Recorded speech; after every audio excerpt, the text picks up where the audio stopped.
Coming up on First at 4, cleanup efforts continue in Tennessee after deadly tornadoes ripped through the area earlier this week. And a woman accused in a deadly 2017 DUI crash was back in court today in Leslie County. And clouds will move back in tonight and a few more rain chances are on the way. First at 4 is next. Dedicated to Eastern and Southern Kentucky, this is WYNT Mountain News First at 4. Good afternoon, I'm Steve Hensley. First at 4, the cleanup continues in parts of central Tennessee following the deadliest tornado outbreak to hit the United States in years. At least 24 people are dead and more than 24 are still missing. CBS's Chris Conti reports from Nashville. In devastated parts of central Tennessee, volunteers like Justin Douglas are helping crews clear piles of debris left behind by Tuesday's deadly tornadoes.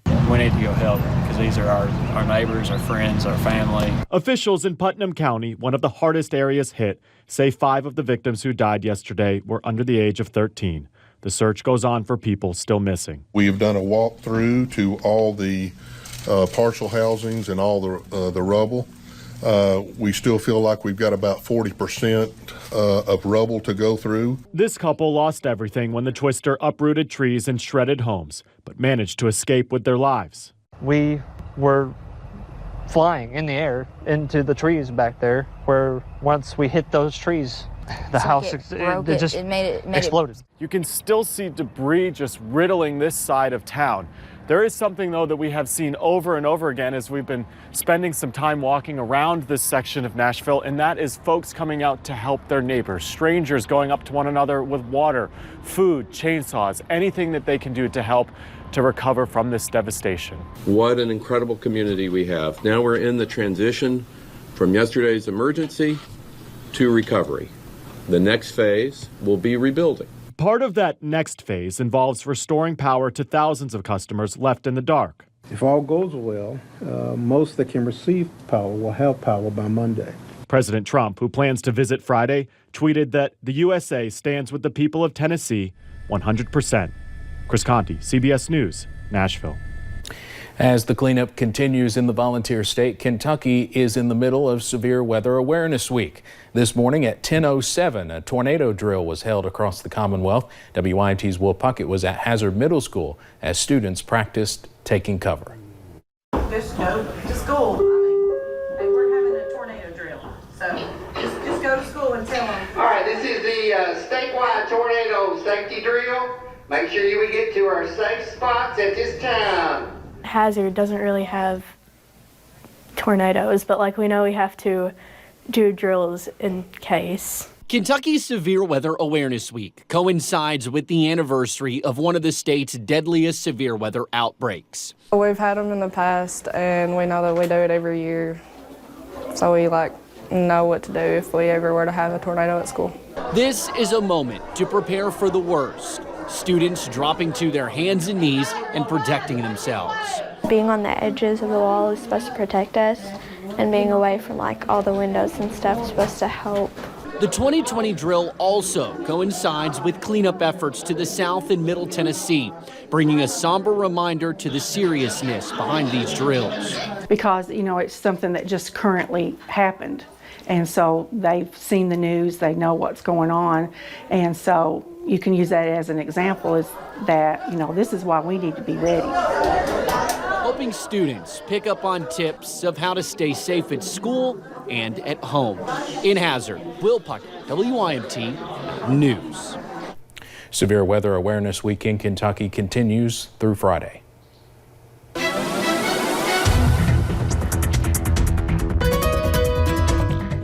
And as that Severe Weather Awareness Week continues, we still got a couple more events this week. Tomorrow, Brandon and I will be out in Corbin at W.D. Bryant True Value for our weather radio event. This is from 3 to 7. So you can bring your weather radio to us or buy one for us, and we'll help program it for you so you have another way of being able to get warnings during a scary time. But for today, we've seen gorgeous weather. Interstate 75 in London. You're seeing kind of those clouds starting to increase. We'll continue continue to see that as we head into tonight.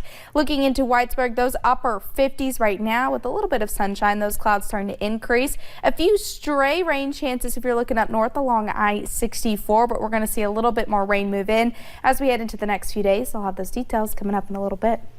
All right, Paige, thank you.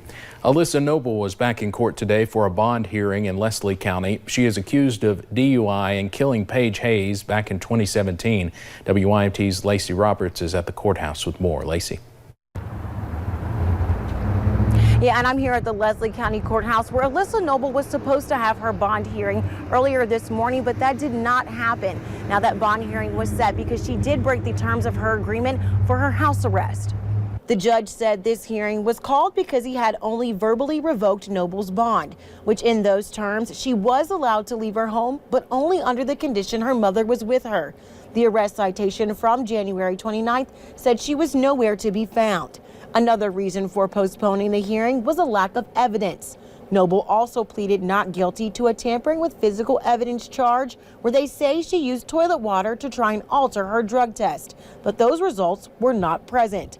The parents of Paige Hayes continue to show up at every court date and say showing up every time lets the court system know they are never giving up.